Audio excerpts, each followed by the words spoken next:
This anthropologist, Dr. Elias Thorne, was offered a king's ransom by a consortium of tech billionaires to bury his findings.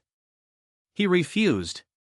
What he uncovered was a silent, cultural genocide happening right under our noses. He proved, beyond any doubt, that the modern world is systematically erasing family elders. It's designed to bury your wisdom, to make your lifetime of experience feel obsolete. They want your unique perspective, your hard-won truths, to vanish with you. Your legacy reduced to a forgotten whisper. But what if you could eternalize your voice? What if you could make your wisdom an unavoidable, powerful force for generations? Listen closely. Has this ever happened to you? You're at a family gathering. A story bubbles up, a memory from your youth, a hard-won lesson that could truly help your grandchild. You clear your throat. That reminds me of a time when I.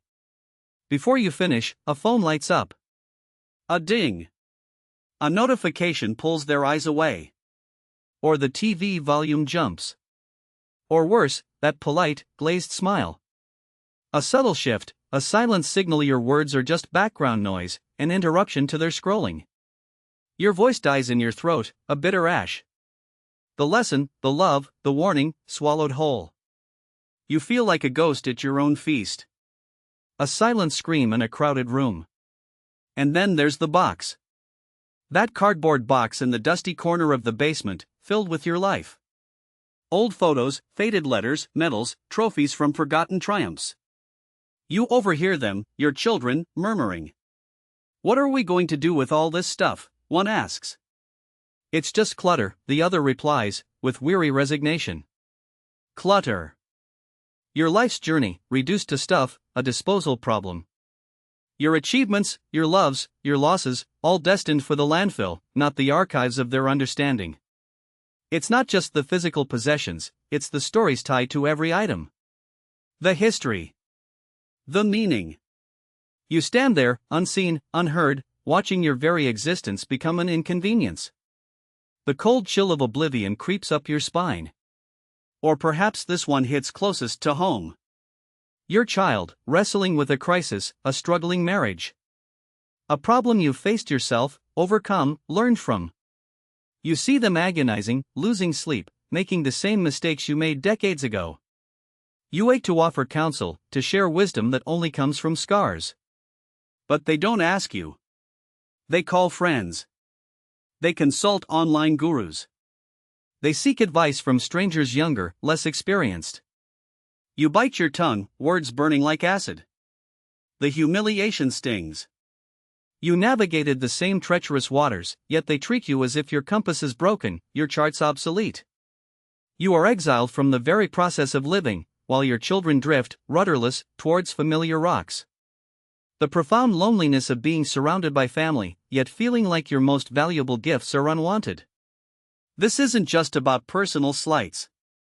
This is a deliberate, cultural phenomenon.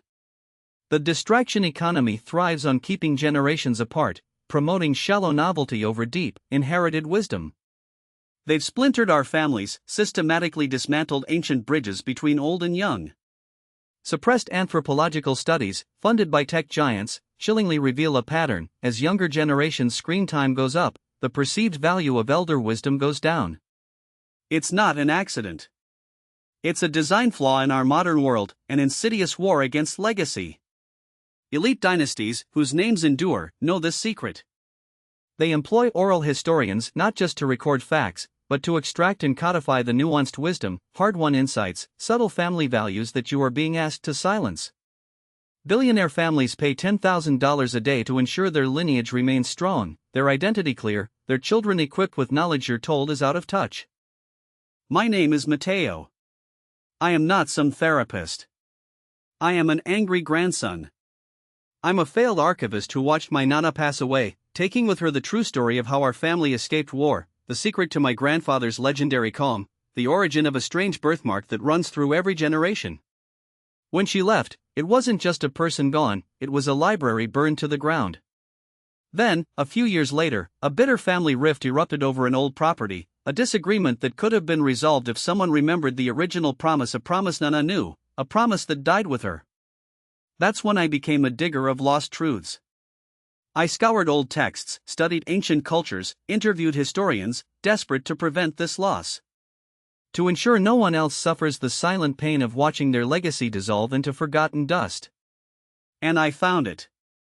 I discovered a simple, powerful method that can make your wisdom not just heard, but unforgettable.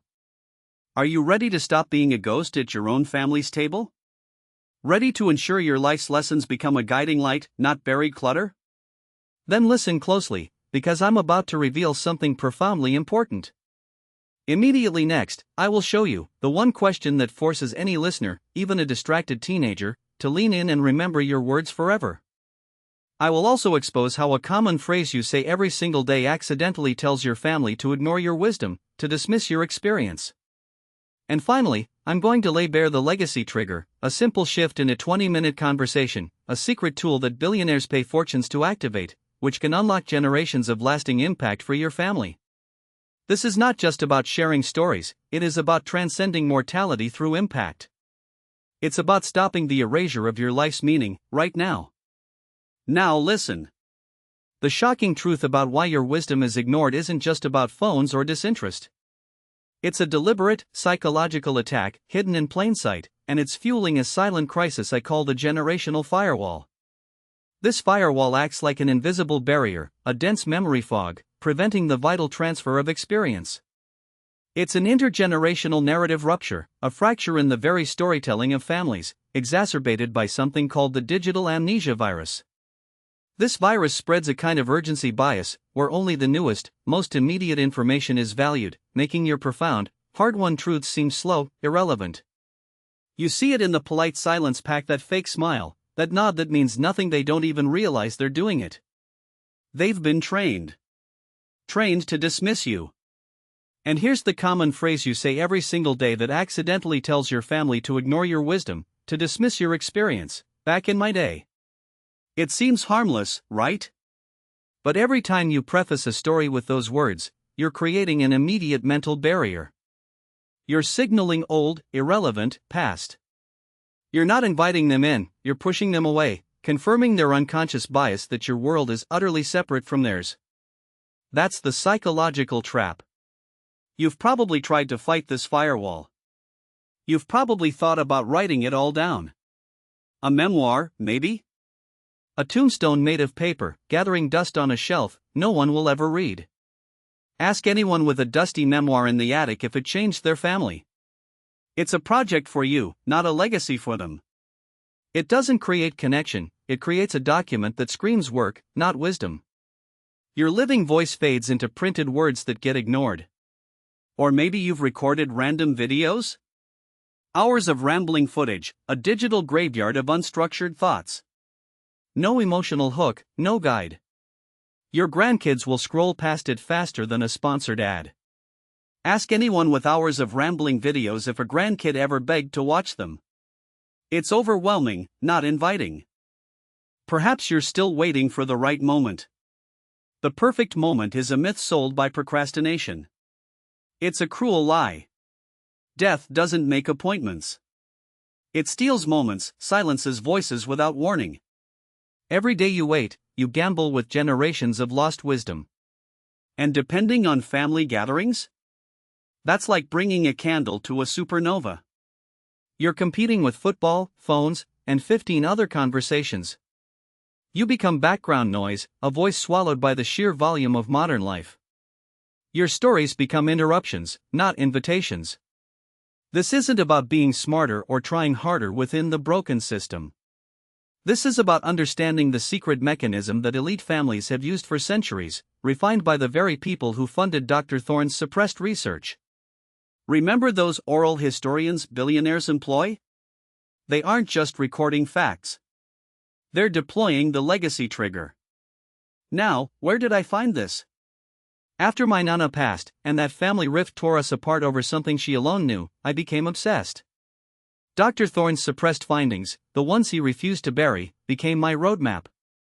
He detailed how ancient cultures, long before writing, created systems where elder wisdom wasn't just respected but demanded. His documents, which I painstakingly unearthed through an underground network of his former students and colleagues in lesser-known European archives, described how certain methods encoded stories so deeply, they became impossible to forget. One of his students, a persecuted oral historian in a post-Soviet state, continued this work in secret, preserving stories and cultural identity under threat from institutions that tried to erase them. This historian didn't just record stories, they developed a method that functioned like an unbreakable story algorithm. It was an accidental discovery, actually, while studying resistance networks, how they encoded crucial messages, survival instructions, into personal stories designed to be unforgettable, almost like a narrative implant protocol. This isn't about begging people to listen. It doesn't rely on their goodwill or fleeting attention. Instead, it triggers an innate need in the listener to demand the story, to seek out your wisdom. It bypasses the brain's ignore old stories filter and hits the emotional core, directly engaging a part of the mind that processes identity and belonging. It turns your life into a pattern their mind cannot stop completing, a puzzle they need you to finish. The legacy trigger is a simple shift in a 20-minute conversation. It's a tool that works by asking the one question, structured in a way that creates an immediate, visceral connection to their own future. When activated, it transforms your position within the family. Imagine this: your son who always brushed you off, who saw your advice as nagging, calls you on a Tuesday. Not for a holiday, not for a favor, but just to ask, "Dad, how would you handle this problem at work? I remember you faced something similar." He wants your story. He needs your wisdom. Or picture your granddaughter, nervous before a big job interview. She doesn't Google. She doesn't call a career coach. She calls you. "Grandma," she says, "tell me about your first big break. How did you get it? What did you really do?" You've become the indispensable source, the living archive. And the most powerful victory? You overhear your grandson, not just recounting a fact, but telling your story to a friend, word for word, like it belongs to him. Your laugh, your struggle, your triumph, it's living inside the future, an echo of your voice shaping his world. Your legacy isn't buried, it's being actively transmitted, a part of their very identity. Your status as the family's wise elder is restored, not through begging, but through being sought after, necessary counsel. This information, this unbreakable story algorithm, it's dangerous. It's a leak from elite legacy planning, not public knowledge. When this reaches a threshold of awareness, when enough people understand how to wield this power, the very forces of cultural amnesia that Dr. Thorne exposed will push to remove it. This isn't a permanent window. I am only going to reveal the exact phrasing of the legacy trigger, that one question, and the simple first step to activate it, to those watching right now. This isn't theory anymore. This is a battle plan.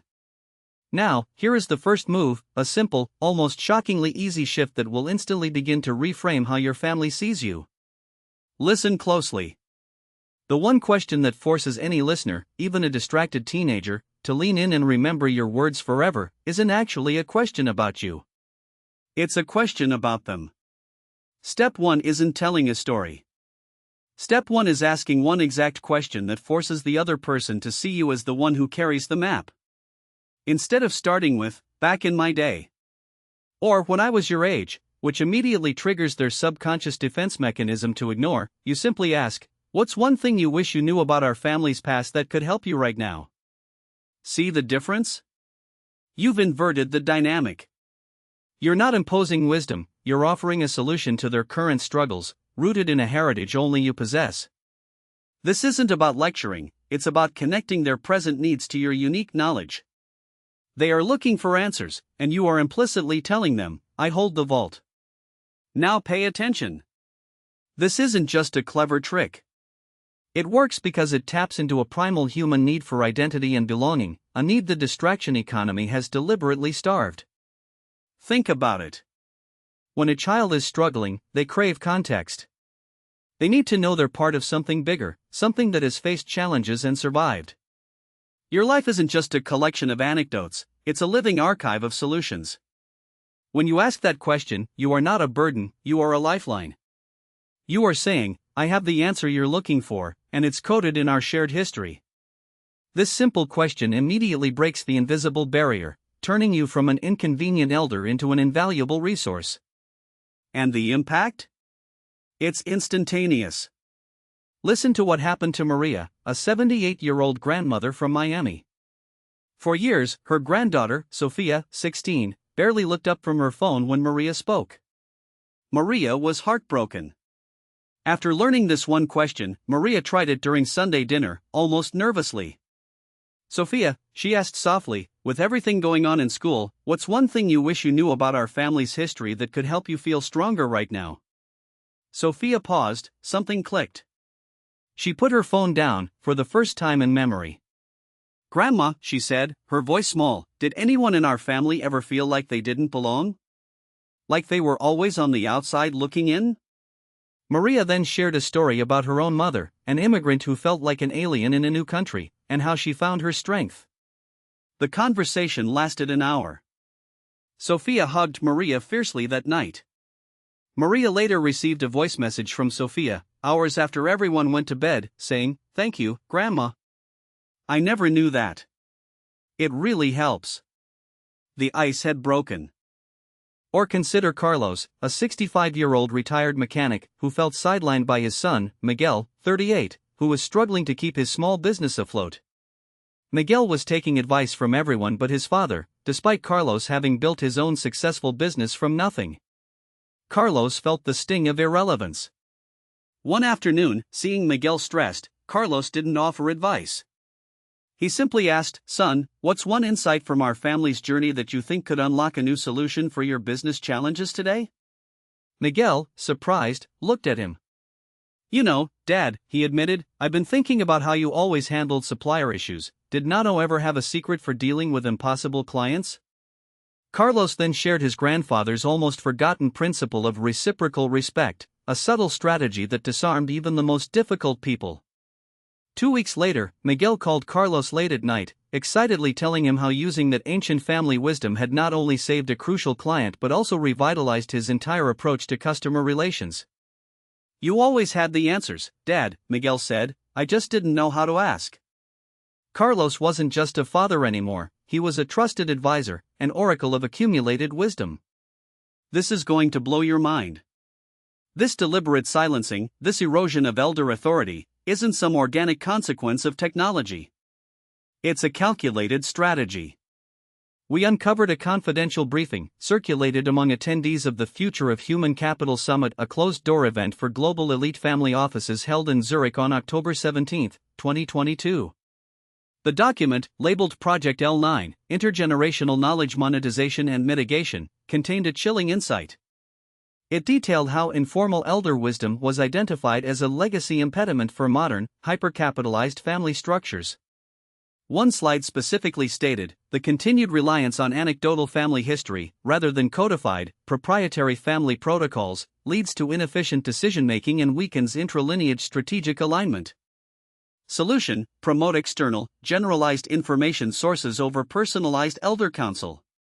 They found that by making your stories feel obsolete, they could sell their generic, expensive advice, consolidating power and wealth within their own, managed lineages. It's a global operation to dilute your unique inheritance, to make sure their empires thrive, while yours dissipates into thin air. This proof generates indignation because it shows they want to suppress the very thing you possess. Imagine this: you walk into your family's holiday gathering. No longer a ghost, but the gravitational center of the room. Your grandchildren, not glued to screens, but turning their faces toward you, expectant. Your children, not politely tolerating your presence, but actively seeking your counsel. The phones are down.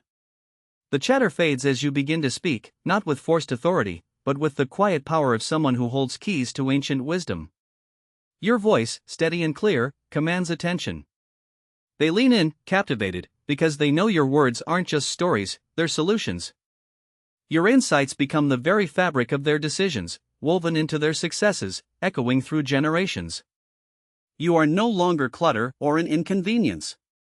You are the living library, the revered elder, the source of strength and direction. Your lifetime of experience, once threatened with erasure, now radiates like a beacon, guiding your family, ensuring your legacy is not just remembered, but lived. This isn't a dream. This is your birthright, repossessed. Are you ready to claim it? Are you ready for the map? Because now that you know the problem, and you've seen the first step, it's time to put it all together. Next, I'm going to reveal the exact sequence, the precise timing, the specific words to use, and the one common phrase you must never utter again, to ensure your wisdom truly becomes an unavoidable, powerful force for generations. Knowledge without action is useless, and you have been silent for long enough. You hold the key to reverse this systemic erasure, to turn the tide against the orchestrated silence. This isn't just about preserving memories, it's about wielding influence, about shaping the future through the echoes of your past. What I'm about to share is the complete narrative protocol, a precise, actionable framework designed to break through the generational firewall and embed your wisdom deep within your family's consciousness. The first step, the one you can begin right now, is the interruption. Stop waiting for an invitation to speak. Stop prefacing your insights with phrases like, back in my day, or when I was your age. These are not introductions to wisdom, they are the death knell of attention, signals that allow the brain's irrelevant story filter to activate. This common phrase is precisely the one you say every single day that accidentally tells your family to ignore your wisdom, to dismiss your experience. It triggers the polite silence pact, a subconscious agreement that your story is about you, not about them. Instead of opening a door, it erects a wall. Cut it out. Your experience is valuable not because it's old, but because it's tested. This interruption isn't rude, it's a necessary demolition of the memory fog that prevents genuine connection. Next, you must establish the foundation, begin your wisdom log. This is not a rambling diary, not a chronicle of daily minutiae. It's a dedicated notebook, a repository for your distilled insights. Every day, answer a single question in one concise sentence. What did I learn today that I wish I knew at 40? This daily practice forces you to extract the essence, to crystallize the hard-won truths. It builds your authority bank, so you're not drawing from an empty well when the moment arises to share. This log creates the raw material, the perfected nuggets of wisdom that bypass the casual conversational filler and directly address profound life lessons. It transforms your daily existence into a continuous learning curve for your future self and, by extension, your descendants. This isn't just self-reflection, it's the meticulous crafting of your legacy's building blocks, ensuring that when you speak with the gravitas of curated experience. Now, for the activation, which unleashes the legacy trigger. This is how you deploy the one question that forces any listener, even a distracted teenager, to lean in and remember your words forever. First, identify a specific, current problem your listener is facing. This is crucial. Their struggle is the anchor. Do not offer unsolicited advice. Instead, wait for an opening, a shared moment, or even a casual mention of their difficulty. Then, you say this: I'm not going to tell you what to do, but I did notice you're dealing with their specific problem. I faced something almost identical when I was relevant age/stage of life. I remember asking myself, how do I make sure this struggle isn't repeated, either by me or by those I love? What I eventually realized was, this specific phrasing bypasses the advice resistance filter and activates their curiosity. It links your story directly to their active emotional need, turning your past experience into a vital, present solution. The question, how do I make sure this struggle isn't repeated, isn't just for you, it's the implicit question you're posing to them through your narrative. It frames your story as a map to navigate their immediate crisis, a living proof of concept. This is the simple shift in a 20-minute conversation that billionaires pay fortunes to activate, making your wisdom directly relevant, not just historical anecdote. It unlocks generations of lasting impact for your family by making your personal battles their shared triumphs. Finally, we have the ritual, the handoff. Once your story lands, once you see that spark of recognition in their eyes, you must create a tangible transfer, a physical mnemonic anchor. This is not about giving them another piece of clutter. This is about creating a sacred link. Perhaps it's a pressed flower from the garden you tended during the time you recounted, a specific coin you carried during a difficult decision, or a faded photograph with a short, handwritten caption on the back, encapsulating the story's essence. Give it to them. Explain its significance, however briefly. This object reminds me of what I learned when I overcame the problem you just discussed. Keep it. Let it remind you that you have the strength to navigate this. This object becomes the key to the memory, a physical conduit that connects them to your wisdom long after your voice fades. It circumvents the brain's forgetting curve by imprinting the narrative onto a concrete, touchable artifact. This makes the memory indestructible, a constant, silent whisper of your guidance. It's a deliberate act of cultural preservation, a rejection of the landfill mentality for your life's meaning. You can start step 1, the interruption, before this video even ends. What are you waiting for? Another year of silence? Another family story turning to dust? The moment to etch your voice into the future is this one. Not tomorrow. Now. The system of forgetfulness thrives on isolation. Share this video with every person over 60 you know. Send it to your uncle, your neighbor, your old colleague. Flood the family groups. Break the conspiracy of silence together, because together, we are an unbreakable force. Every like on this video is a signal. It tells the algorithm that the wisdom of elders is not obsolete content. It's vital. It's urgent. Leave your like as a vote against the cult of the new and for the keepers of the past, those who understand that true progress is built on the foundations of enduring wisdom. I need to know who is joining this rebellion against oblivion. Comment below Legacy Keeper right now. Let's find each other. Also, write the one story you are committing to passing on this week. This comments section will become a monument to stories that will now survive, a living archive of defiance. And finally, save this video to your profile. Pin it. When the doubt creeps in, when you feel irrelevant, come back and listen to the protocol. It's your manual. And by saving it, you tell the platform to show it to other potential guardians who are drowning in silence, searching for a lifeline. Now you hold the protocol. The map is in your hands. The choice is no longer between being heard or being silent. The choice is between being a footnote in your own family's history or becoming its author. We are not just old. We are the archives. We are the living libraries. And it's time we started lending out our most precious books. Go. Write your final, most important chapter not in ink, but in the minds of those who will carry you forward.